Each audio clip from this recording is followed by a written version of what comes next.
Our family is like a patchwork quilt, with kindness gently sewn. Each piece is an original, with beauty all of its own. With threads of warmth and happiness, it's lightly stitched together to last in love throughout the years. Our family is forever. Acknowledgements. I am grateful and indebted to all of the family members who graciously rendered valuable assistance in the collection of data and the pictures that they shared and the recollections that they shared that will be related in these chronicles. In memory of the loved ones who have gone to mansions on high, memory transforms the past right up to the present. I wish to express appreciation to my husband, Ishmael Ortega, who so patiently encouraged me and supported me and helped me research, not only locally, but also took me to Spain to find our roots. To Urslinda, who provided most of the pictures and shared all she knew about her beloved Verdell Ranch history and the siblings. To Lincoln Larrañaga, whose contribution was important, without which information I would not have been able to complete this chronicle. To Eleanor, Lincoln's wife, who also related interesting incidents that Mama shared with her through the years. And of course to Mama, who unwittingly furnished all of my recollections by sharing stories as she recounted them to her friends and neighbors while they were reminiscing in the evening gathered by the fireplace. And guess who was listening? As I quietly played on the sidelines. Yes, I am so thankful to Mama for these memories. Reflections and Recollections of the Larrañaga Legacy by melita1 de Ortega. Memory is the scribe of the soul and the fabric of the mind. Aristotle. I wish to dedicate this chronicle to my children, Leroy Alton Ortega, Ronald Keith Ortega, Gregory Alvin Ortega, Patricia Cleo Ortega Husky, and in memory of my grandfather, Manuel Memo Larrañaga.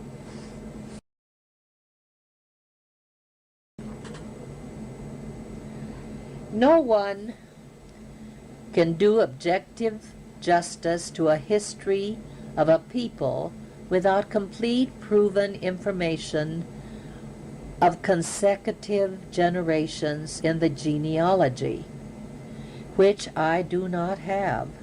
However, I never intended this text to be anything other than a study of our immediate family and to share my recollections of its members, that we all may cherish their identity. It is with this in mind that I have done extensive research concerning our family roots. My desire is to pass on to my children, grandchildren, and future posterity, as well as to other members of the family, the information that I've gathered related to the Larrañaga ancestors. They are the true basis for this family historical background research that I shall present to the best of my knowledge. Any deviations or discrepancies from anyone else's research are totally unintentional. I shall be writing about my own memories of the family and its activities and developments which I gleaned at Mama Cleofita's side during the 18 years that she devoted to me. Their contributions have been vital, without which this text would be incomplete or erroneous. The archives in Santa Fe yielded valuable information about our original ancestor, Surgeon Cristobal Maria Larrañaga, the one responsible for the now extensive clan. Other valuable data was acquired from the other branch of the Larrañaga family, who are our relatives through grandfather Manuel Larrañaga. They were very informative and gave me a different perspective about the history that has been handed down to them by word of mouth from generation to generation. Furthermore, Ishmael and I traveled to Spain in an attempt to locate and research the origins of the Larrañaga family. We were directed to the province of Guipúzcoa, where the largest concentration of Larrañagas are located. This area is Basque Country and is situated in northern Spain. Papa Manuel, who has been dead and gone for over or at least 80 years, has contributed and perhaps inspired me in this endeavor.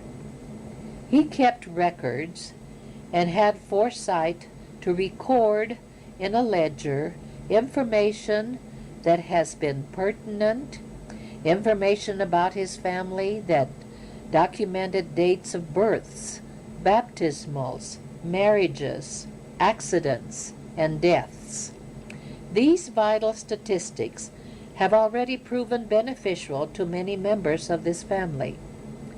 I only wish that he had gone back further in the genealogy of our family and left us more information concerning the Ortiz side of the family and the Chavez and Ramirez families, which were Grandma's families. Early in my life, I became interested in our family history.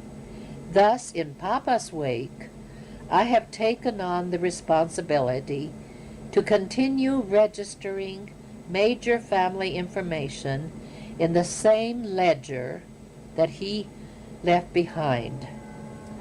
We refer to Papa's ledger as the Black Book, and from here on, I shall refer to it as such. There were 11 children born to Manuel and Cleofitas Larrañaga. This family tree, started by this wonderful couple, has become mammoth. Its 11 branches and the fruits thereof have scattered in all directions throughout our 50 states and beyond. The old and tattered Black Book is incomplete. It needs to be brought up to date with information regarding the younger generations. It is not for lack of interest on my part, but due to lack of response from many of the relatives. The Black Book is in my possession and becoming quite fragile, but I treasure it, not only for its contents, but because I feel that through it we still have a part of Papa Manuel with us. In his own handwriting, he devotedly left us a legacy, something that likens to echoes of the past. With God's help, I therefore wish to preserve and devote a systematic record of Manuel Memo Larrañaga and his family, and to dedicate it in his honor and in his memory. The spirit of the dead will survive in the memories of the living.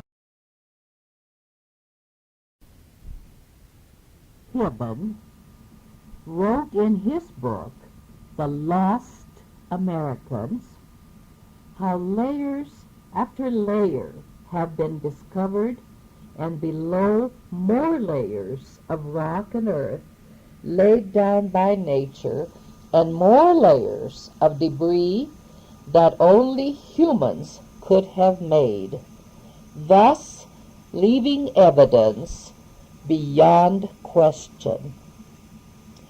11,000 years later, in 1908, a black cowboy by the name of George McJunkin was riding herd for his boss on the Crawford Ranch in eastern New Mexico. He had been riding in heavy rain for several days, and the area where he was riding had several arroyos, and he noticed in one of the gulches that it seemed to be much deeper than it had been before. And so he decided to dismount and examine an object that seemed to be protruding from the side of the gully. It was a large bone of an animal that he decided was a huge species of bison. He dug it up and carried it home. 19 years after his death, a friend by the name of Karl Schwachheimer, who was a blacksmith and a bone hunter, rode out to the Wild Horse Arroyo, as it was called, and dug around in the gulch, as his friend had told him about so often. There he found a pair of bison ribs and a fluted spear point embedded in them. He realized then that his find meant that man was present at the time the bison was killed, felled by a man-made arrowhead or spear point. News of the blacksmith's find spread to the scientific community. The archaeologists and the anthropologists from all over the United States descended upon the small town of Folsom, New Mexico, the village near the site. Within weeks, the scientists declared that the bison and spear point found at the Folsom site proved that people had been present in North America at least 11,000 years ago, since the giant bison became extinct shortly after that time. A whole new phase of American history was defined by this discovery of George McJunkin and Karl Schwachheim on the Crawford Ranch in New Mexico. In addition to Folsom Man, New Mexico has become home to other ancient finds that date back as far as 12,000 BC. Flint points that resemble those of Ice Age man in Europe were discovered in the Sandia Mountains, north of Albuquerque, New Mexico, in 1936. Points, along with extinct animal species found in Clovis, New Mexico in 1933. These discoveries place New Mexico in the unique position of being the site of some of the oldest and most important prehistoric American Indian artifacts yet discovered in North America. It is believed that human beings came from Asia across the Bering Strait, crossing when it was frozen and could be walked upon. They began drifting southward as nomads, following the source of food regardless of the adverse conditions. We know they crossed through the New Mexico landscape, and some remained, becoming the ancestors of our modern-day Indians or Native Americans as we know them today. They harnessed the Southwest as they roamed, hunting and gathering seeds, grinding them for food.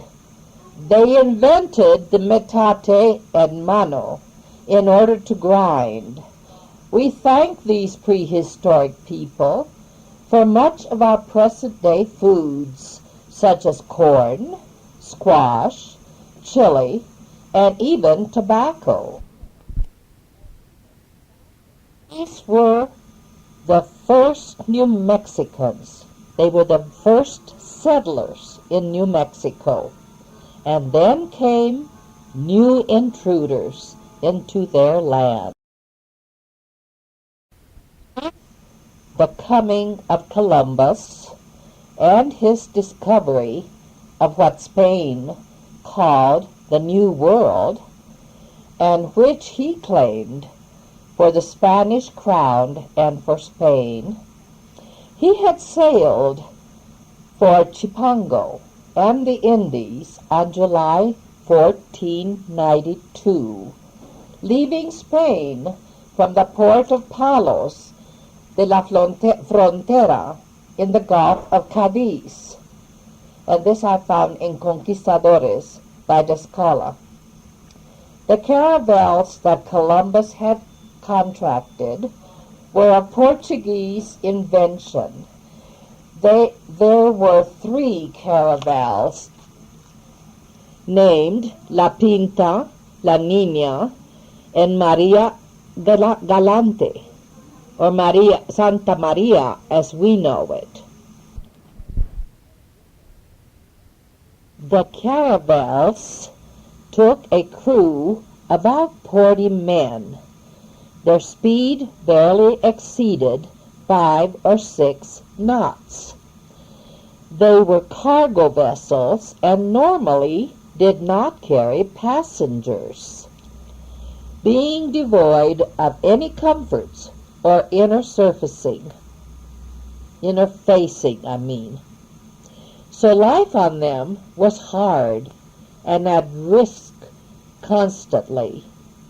Descola tells us it was a miracle that these ships ever made it, because they were like nutshells that danced at the will of the waves or the winds, and that they were even able to conquer the ocean. The conquistadores had maps and instruments to steer by. They used the compass and the strobel, portoland, and astronomical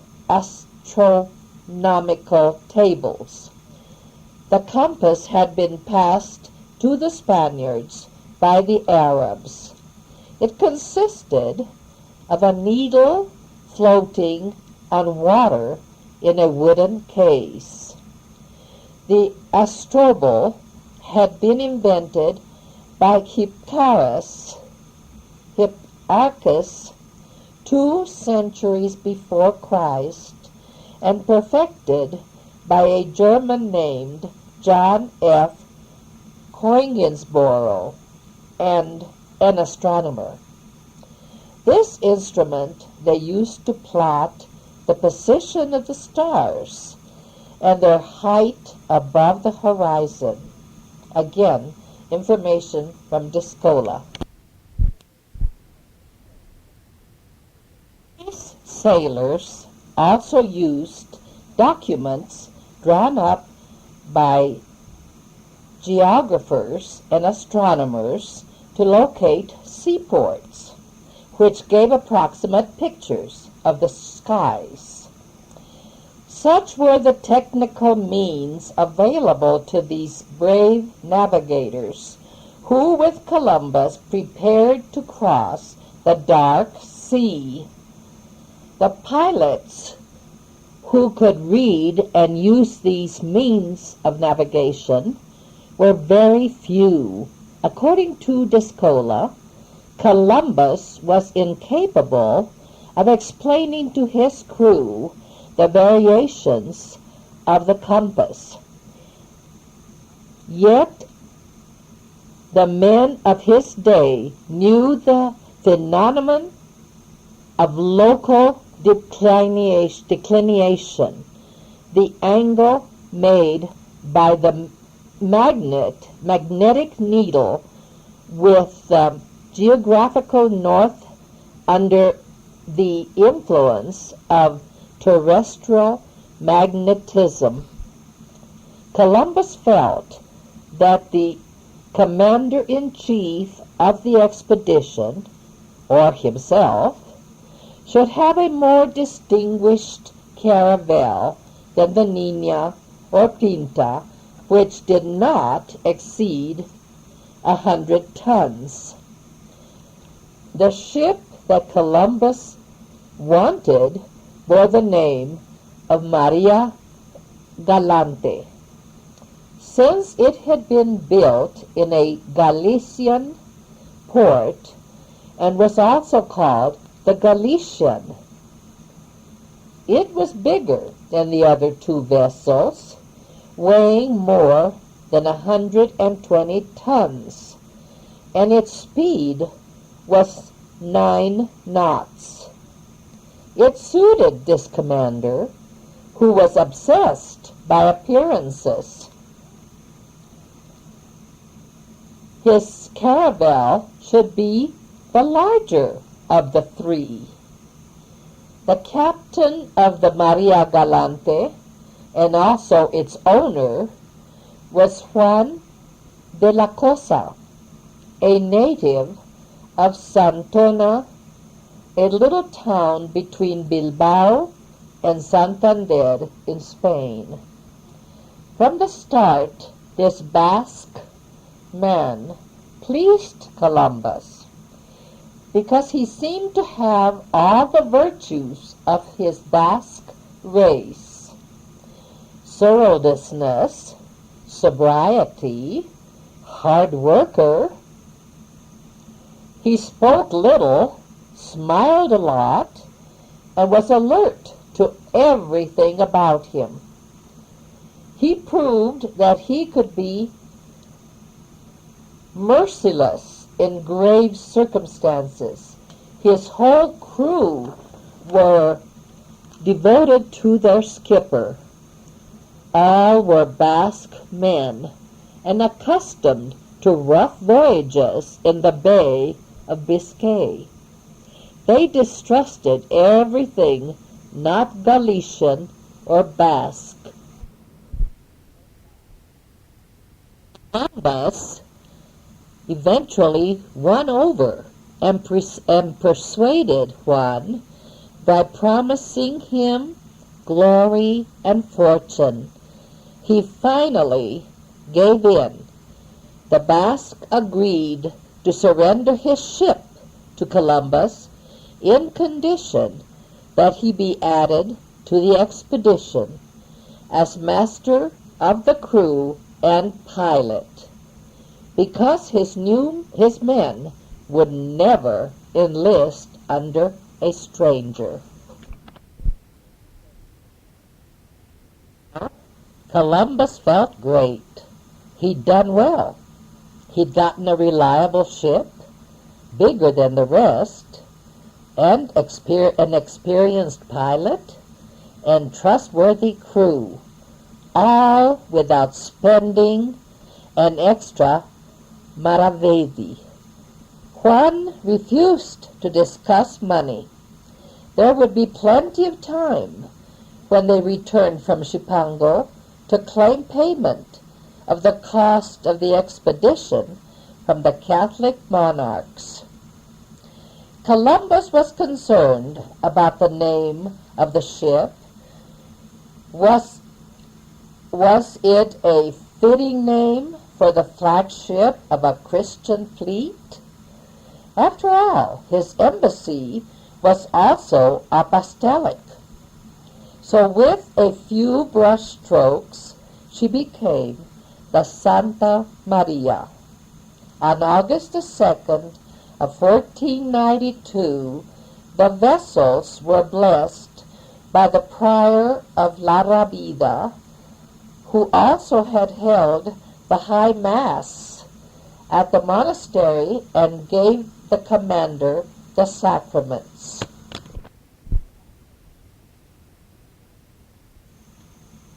After 3 months out at sea, a cry went out, "Land! Land!" The Pinta, who always led the flotilla, stopped. The flagship Santa Maria joined her, and Columbus asked, "Have you found land?" "No, not I," replied Pinzon, "but one of my sailors, Juan Rodriguez Bermeo, a native of Triana." Columbus had promised, besides a life annuity of 10,000 gold marivales from the Queen, also a silk doublet to the first one who sighted land. Bermeo hoped for the promised reward the admiral had claimed was going to give. But then the admiral claimed he had seen a tiny light wavering on the beach at 10 in the evening of the night before October 11th. He, Christopher, Admiral of the Ocean, and the cry for 4 hours later had only been a confirmation of what he had seen. For a few golden coins, Columbus impaired his prestige. He sullied his own character. From that moment on, Columbus fell from the affection of Pinzon and his sailors. Yes, land, but was it Chipango? The great Khan? Columbus was mistaken. Not Japan, not China, but the Bahamas in the West Indies. October the 12th, 1492, 33 days after starting to sail, or 33 days later, they spotted land. The men were not disappointed because it was a tropical island. Had Columbus followed the 28th parallel, he would have landed somewhere near Florida. But Martin Alonso had made him turn south and hit the undiscovered Chipango.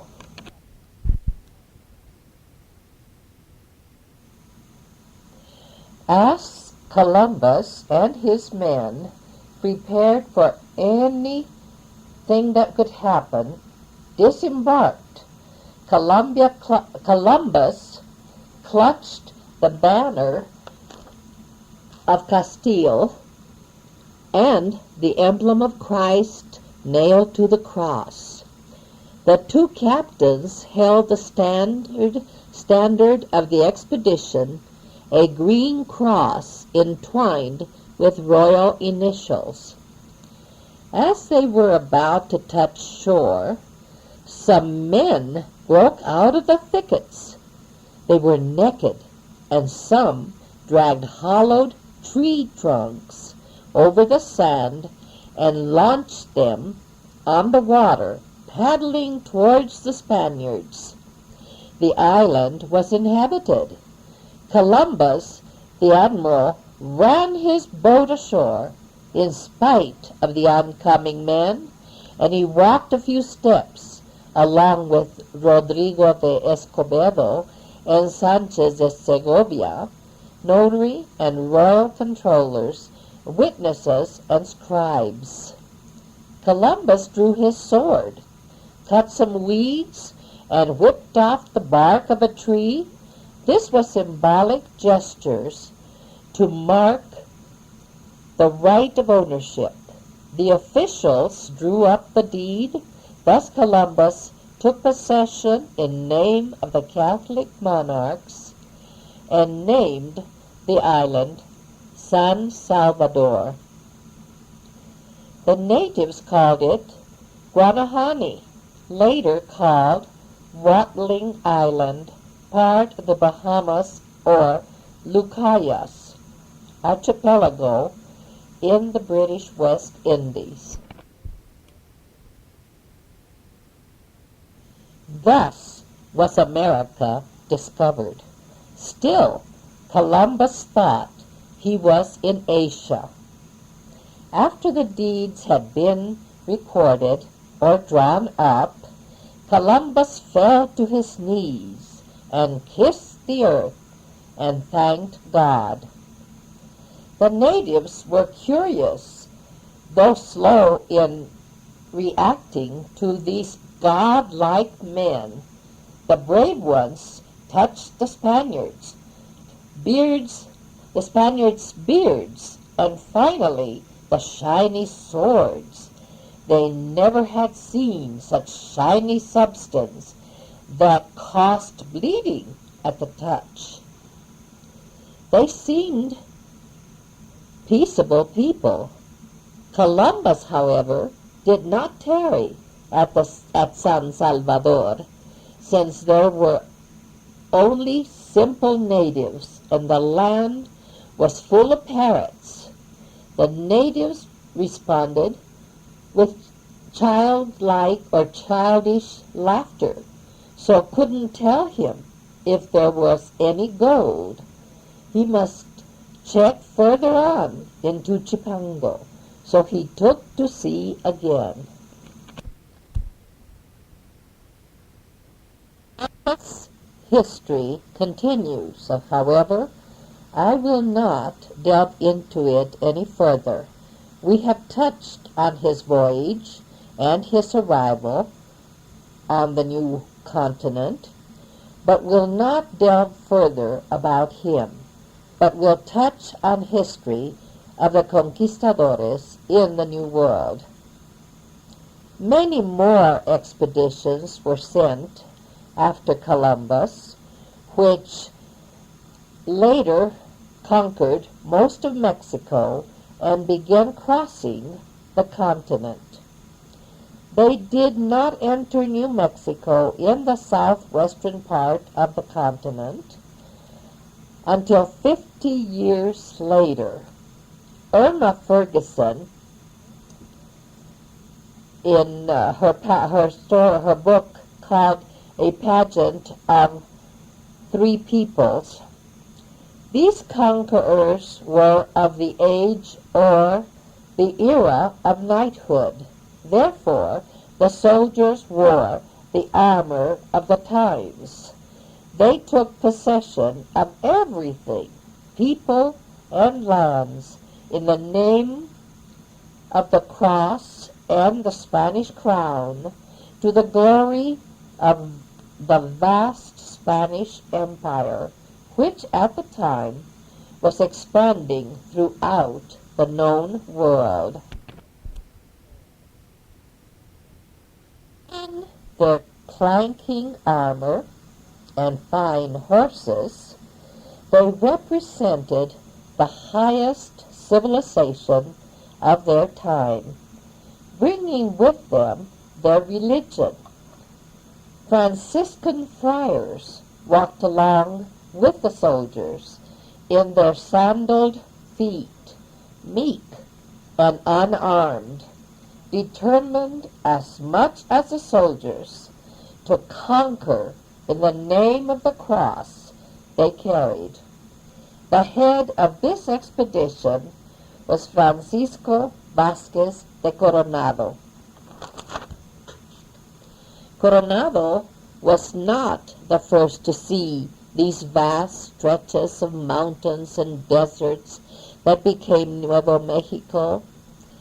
Alvar Núñez de Cabeza de Vaca, who had been shipwrecked in 1528 in the Gulf of Mexico, near what is now Galveston, Texas.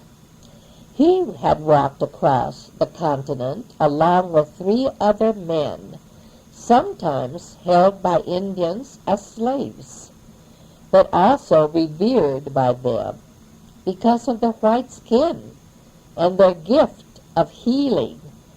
Cabeza de Vaca at one point even crossed the Rio Grande north of El Paso. He saw the natives living in mud brick houses, raising crops such as corn and beans and squash. By the time he eventually reached Mexico City, 8 years later, he and his men recounted of the many things that they had seen along the way. All these tales caused a great deal of excitement and interest among the people there. Among these stories was the one about an empire more splendid and richer than the Incas, the 7 cities of Cibola. The Viceroy of Spain in Mexico City at the time also became intrigued. He decided to send out an expedition to explore and find this rich empire. Cabeza de Vaca, however, or his men, were not at all interested in any further exploring. Yet there was one member of his group who could be made to go without being asked or getting his consent, a black slave named Esteban. He proved able to not only know his directions, but had an aptitude of acquiring and quickly learning native cultures as well as their dialects.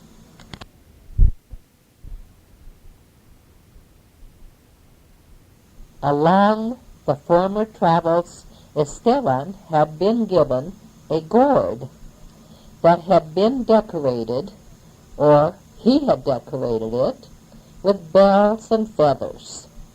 He put this gourd very aptly to his use as a magic type of wand that somehow influenced the natives. Marcos de Niza was the head of the expedition, with Esteban as his guide. Since Fray Marcos had also experienced having been with Pizarro in Peru, both were now in hunt of this amazing report by de Vaca, also to convert the natives, of course, by peaceful means, to take possession of everything in the name of the most Christian Majesty, the Emperor Charles V. The tour was attended by Indians as as servants and to carry the burdens. Esteban charted the way by staying ahead of the main group. By doing so, he met natives, and they also would point him in the direction of the 7 cities. So he would send messages back to Fray Marcos that he'd learned that the Sibilans lived in turquoise-studded houses and had much gold. Hearing these reports spurred the padre to push his group to move faster in order to catch up with Esteban. Meanwhile, as he continued to travel, Esteban would leave bigger and bigger crosses along the way to mark his progress as he supposedly was getting closer to his quest. His route leading him by the Sonona River and over the divide, he touched the San Pedro River, then swung back or northward across the Great Despoblado, a great unpeopled area, a magnificent pine forest. He crossed the Gila River, his guides leading and promising sight of the 7 cities very soon, already leading him astray, never to get there, and he never got there. Of course, Friar Marcus followed earnestly, but eventually he learned, much to his dismay and disappointment, that Esteban had been killed by the Sibilan Indians because he had been too free with their women. Friar Marcus had to retrace his route and return to Mexico City, or New Spain as it was known. He again reported to the Viceroy, Mendoza, that he too had seen the first city from a hilltop, and that the walls shimmered from the gold, embellishing his tale, of course. Again the Viceroy was eager to send out another expedition to conquer the reported wealth. Chosen as head of this new expedition was Francisco Vázquez de Coronado, son of a good family of Salamanca, a gallant soldier, an ideal Spanish conquistador. The group consisted of 300 men, volunteers, many able to equip themselves and invest in the undertaking. The officers were outfitted in glittering armor, with floating plumes and brilliant capes. They mounted fine horses and were followed by well-trained men, and hundreds of Indians who served as burden-bearers and servants. Coronado was only 30 years of age when he took command. Most of his group were also young men, eager for adventure and daring, as well as very religious. Dr. Bolton, in his book, estimates the expedition cost about $1 million.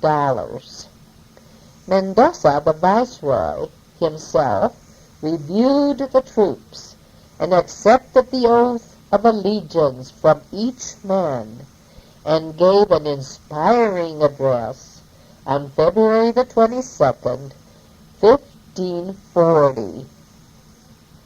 Coronado rode out, splendidly led by Friar Marcos, following the route what he and Esteban had charted before.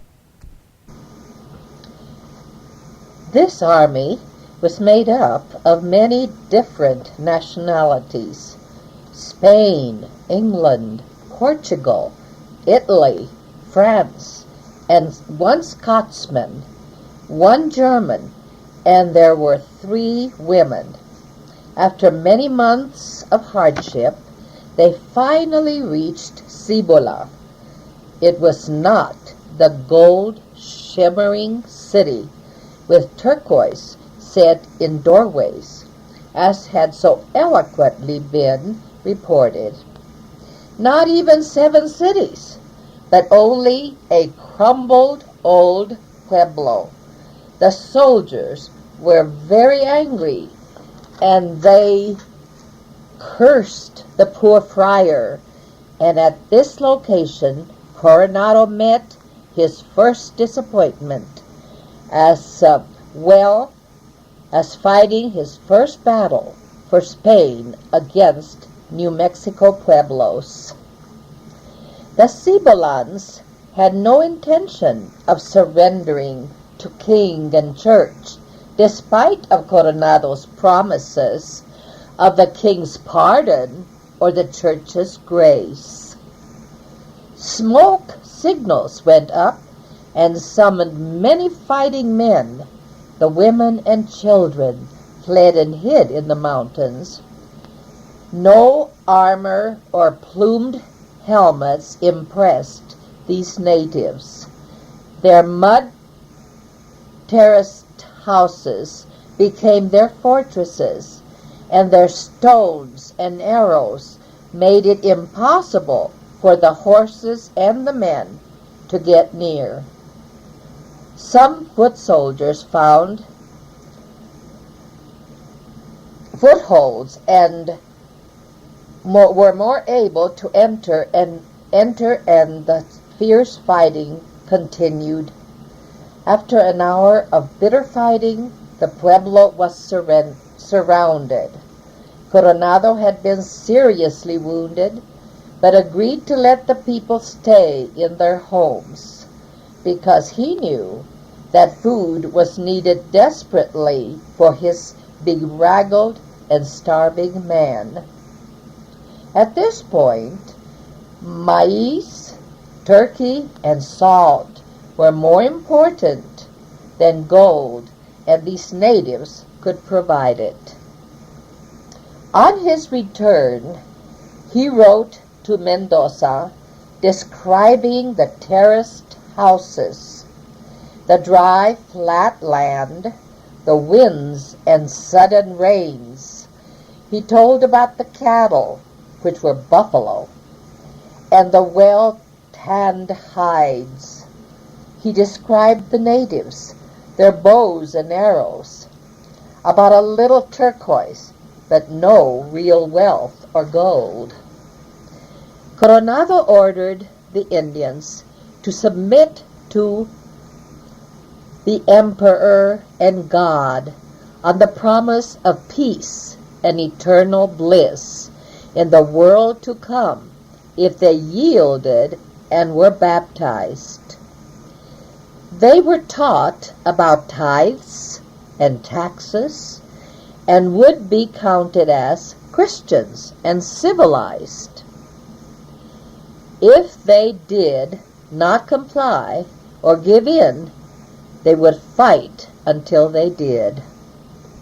Again, Coronado wrote to Mendoza, and he said, "No hope of finding any gold or silver, but trust God that if it were there, or if they had any, we will not get our share." Or, beg your pardon, we will get our share.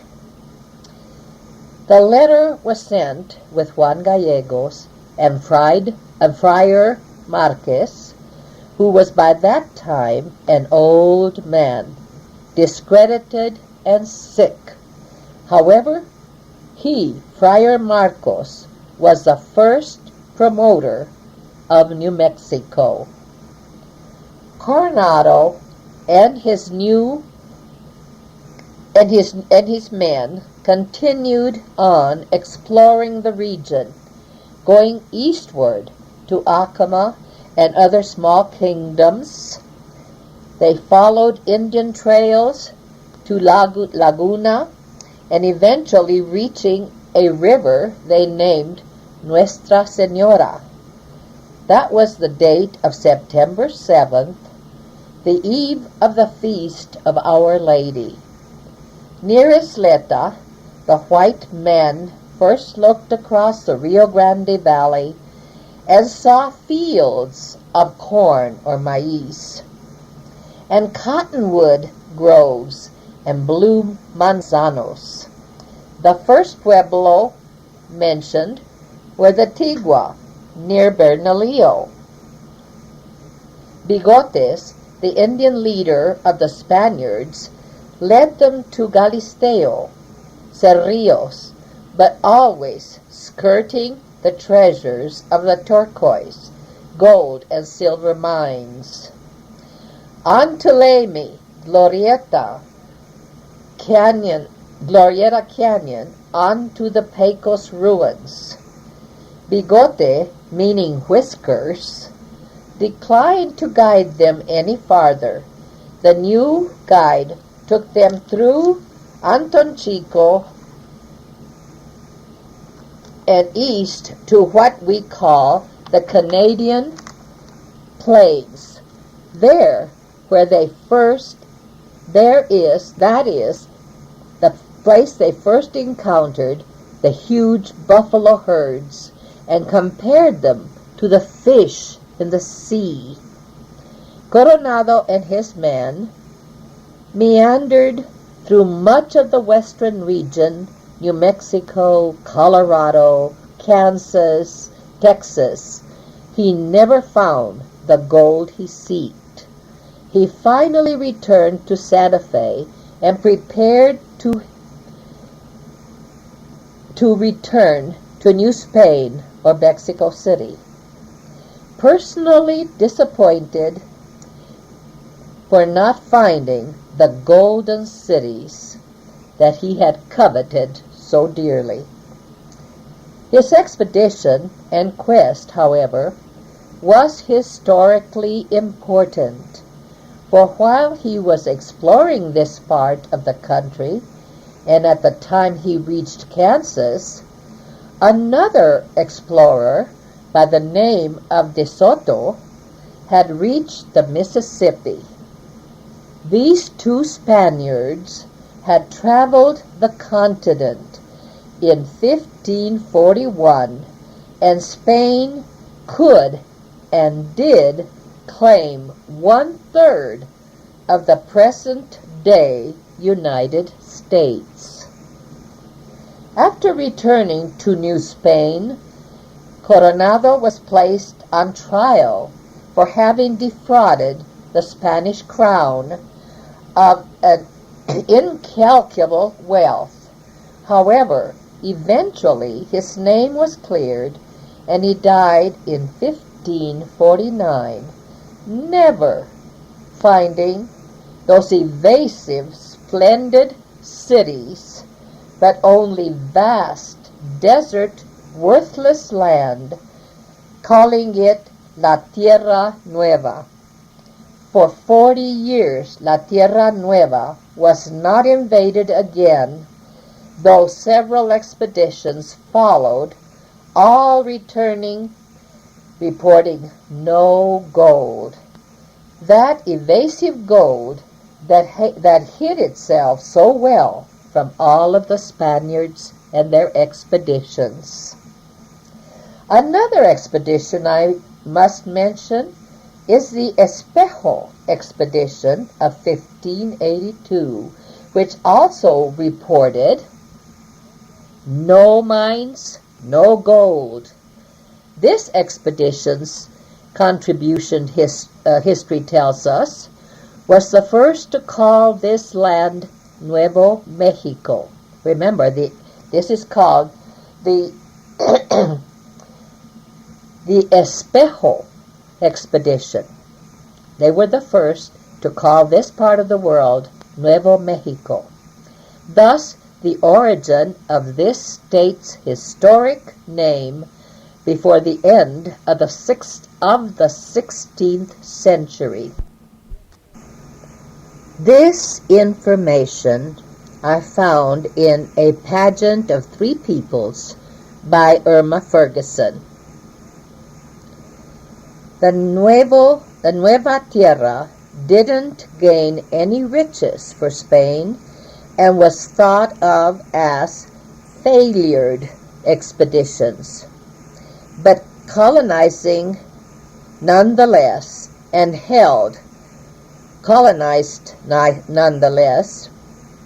held for church and crown due to its wealth of souls to save.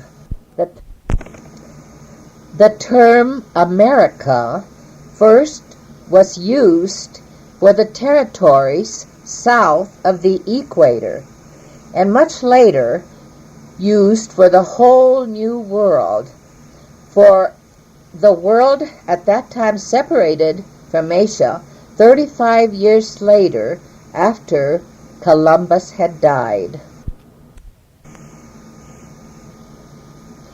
We have just had a bird's eye view of our country's and state's early discovery, which sets the stage for our understanding of what had occurred before our particular ancestor arrived at his destination, the Presidio de Santa Fe.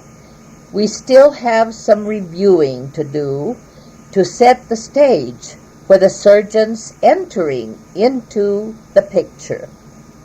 There were pioneers or settlers who were settlers left by the various expeditions to colonize, and these were the settlements where the conquistadores and friars used as headquarters. This is where they would return to after they'd been out exploring, often finding many of their people killed by the natives. In spite, many Spaniards survived, so that even today, some of our Spanish people here in New Mexico can count themselves as direct descendants of the early settlers. These people retained the Spanish culture and religion, and the Spanish customs are still prevalent, even in our present day rural communities. The first to head a colonizing expedition to La Tierra Nueva, or Nuevo Mexico, was Don Juan de Oñate. The viceroy chose him because of his standing as a rich man from Zacatecas, his wife a granddaughter of Hernán Cortés, and the famous Marina or Malinche. In this expedition of 1595, a man called Gaspar Pérez de Villagra, a graduate of the University of Salamanca and part of the expedition, wrote a history,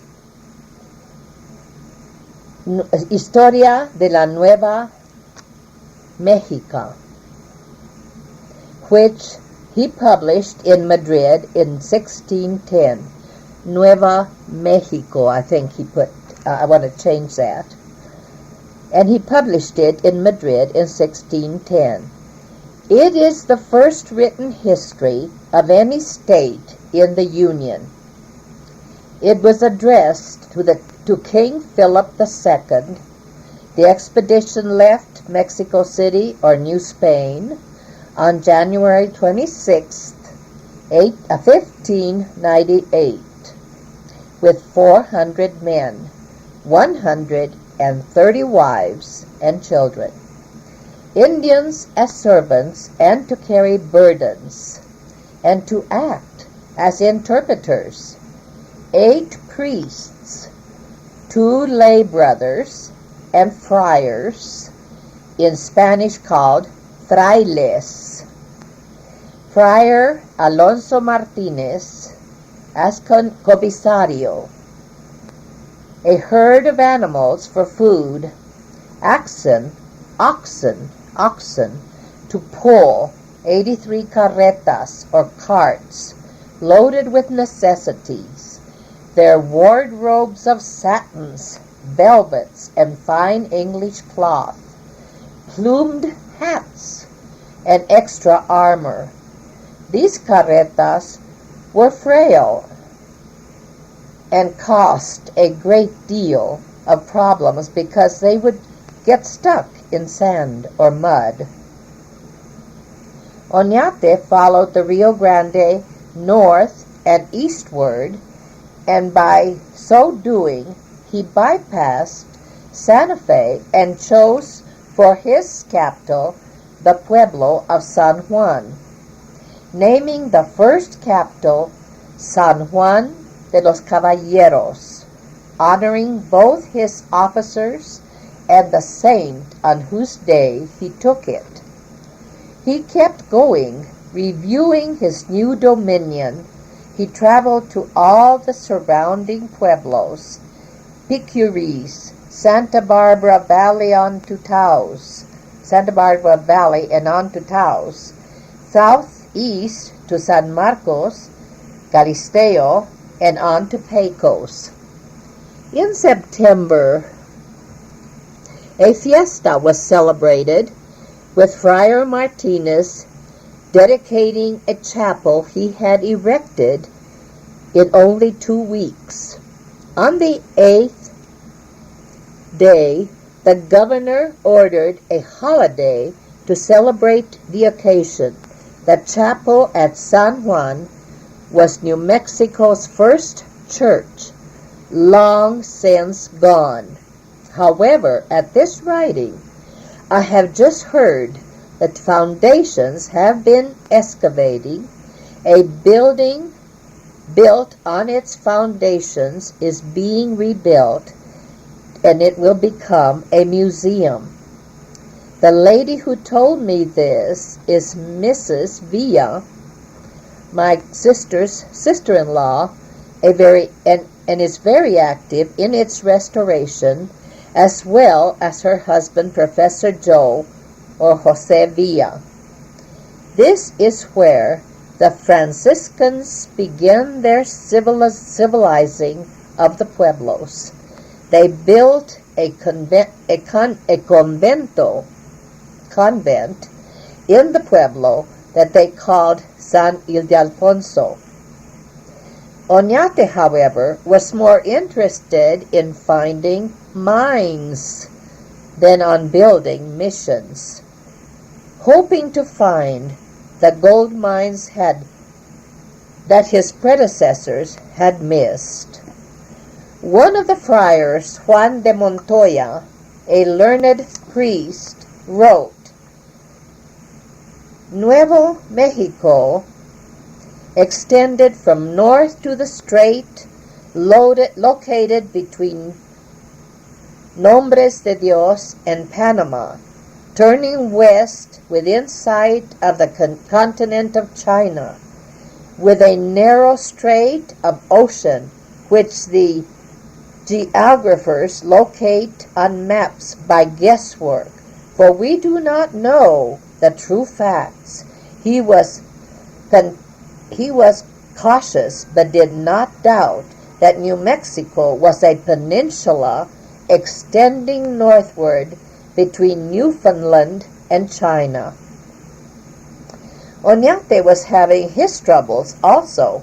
He had discovered that some 45 captains, tired of the poverty stricken land, were planning to desert.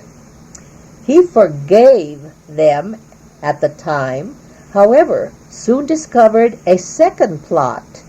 2 officers were hung, causing more discontentment among the groups. After many interesting but disastrous episodes, the Spaniards had to fight a very harsh battle at Acoma. Viagra's description of the violent and bloody battle had begun with the Indians howling from the summit of their big high bluff that had only hand and toe holds on the trails that only the Indians knew about.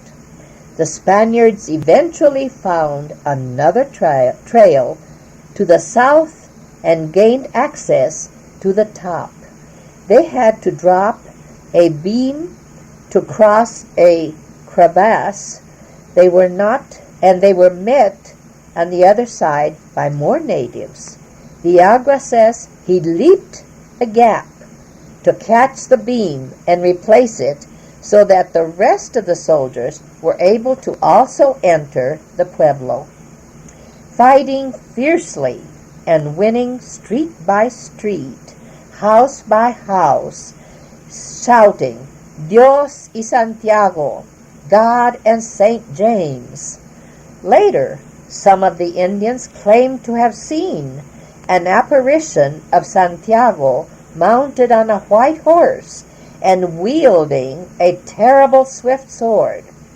Viagra says that more than 600 Indians had lost their lives.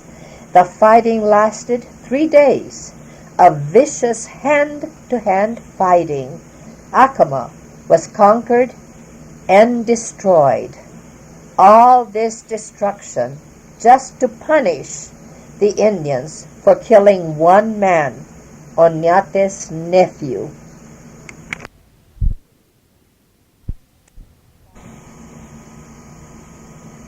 By the year 1599, Oñate requested reinforcements from the Viceroy on the expectations of wealth. Just a little further on, the settlers as well as the Indians were starving, dying, and dissatisfied, yet the clergy ruled that the Spaniards had to live. Oñate, preparing to leave again, left a loyal man in charge to appease the malcontents. He left this trip, taking him as far as Kansas, again not finding the wealth he had anticipated. When he returned, he continued to struggle to keep the colony together and the natives under control, putting down revolt after revolt, one after another among the Junanos. The Padres had built a few churches. Again, he decided to try again, to go and seek for treasures, maybe pearls in California. So in 1604, he left, following the Colorado River to the Gulf of California. Friar Alonso de Benavides reports in his memorial on New Mexico, fully dressed and armed with a shield on his arm and sword in hand, he gallantly waded into the waters up to his waist, slashing the water with his sword and declaring, I take possession of this sea and harbor in the name of the King of Spain, our Lord. He didn't find pearls, but Oñate reinstated Spain's claim from one gulf to another gulf, if not a sea to sea. On his return between Zuni and Acoma, Oñate saw This steep tower of pale sandstone, its walls and towering cliffs, looked like a castle to him, and he called it El Moro. Today, because of all the inscriptions on it, it is called Inscription Rock. On top of this rock are ruins of an ancient village. At its base, a spring still runs. There are ancient petroglyphs.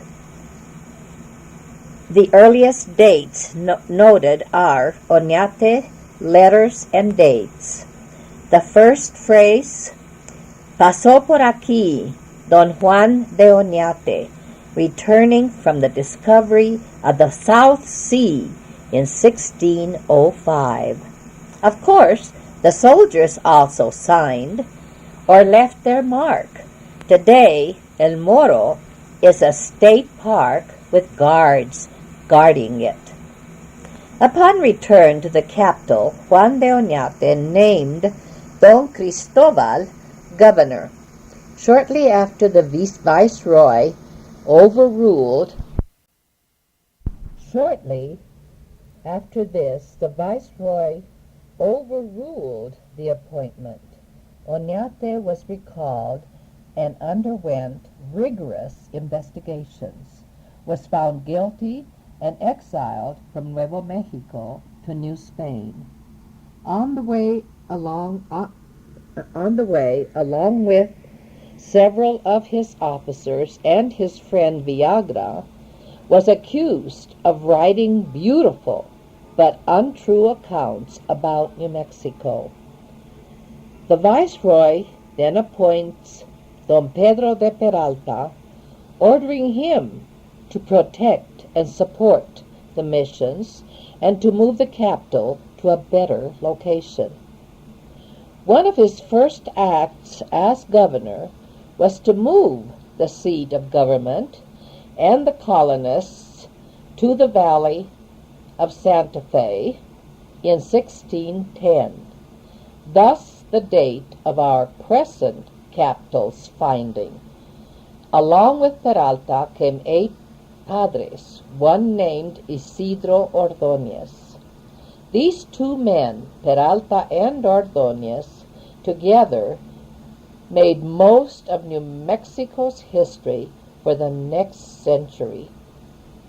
The century of the missions was first and foremost of importance in the history of the missionaries who at once set out to revive the fading Christianity and to rebuild churches and start new missions. Therefore, New Mexico has had mission work since its inception.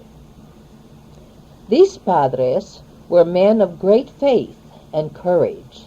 Some were sent alone to work among the natives, having not only to learn their dialects, but to live among them and become a member of their pueblo, to be able to explain the sacraments so they'd learn and accept them.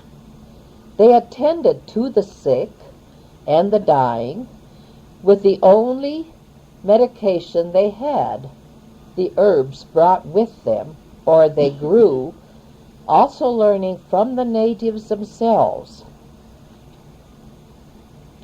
Many of these poor men living very deprived lives, and so many dying as martyrs, never expecting to return to their motherland, thus giving themselves and their all for their kingdom and to God.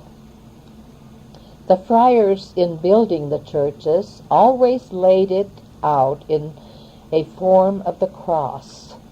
The natives were forced to make the adobes and help build the churches, using the women and the children as laborers.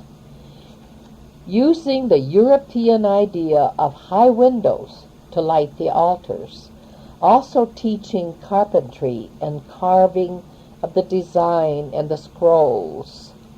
using colored earth to paint the walls. They carved statues of the saints from wood and painted them.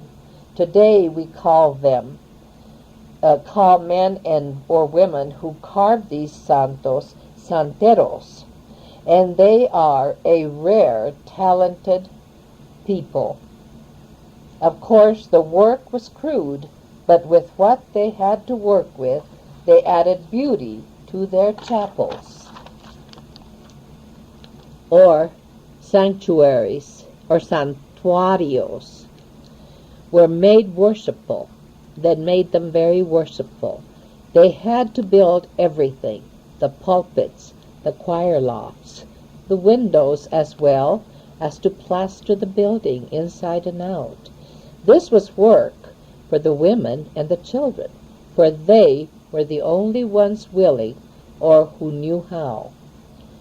They made their place of worship pretty as they could, so that today we still see some of these old churches, these chapels which are still standing, and can't help but admire their simple architectural beauty, and stop to reflect on those humble men who taught and lived their lives to bring God's love to our Nuevo Mexico.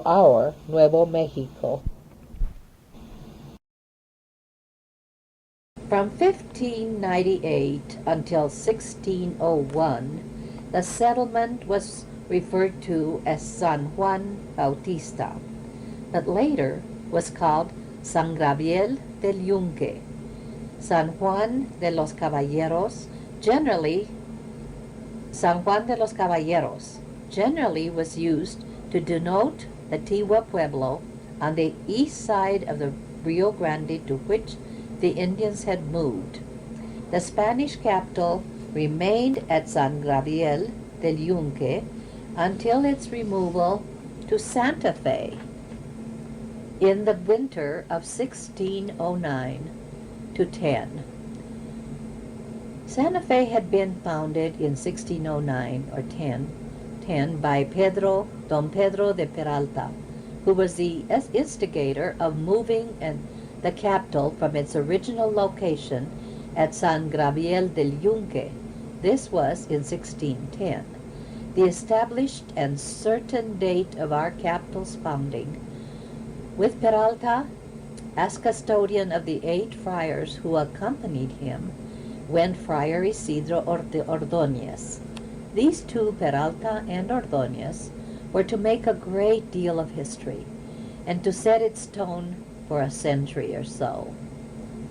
Colonization during this time was very slow because Spanish authorities were more interested in New Mexico because as a northern outpost only.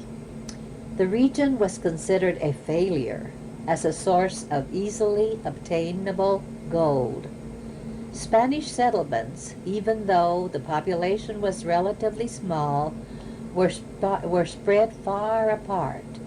Until 1680, Santa Fe was the only Spanish villa or incorporated town. Santa Cruz de la Cañada, north of Santa Fe, was the second important village, although settlements or haciendas extended from Taos to below Isleta on the Rio Grande.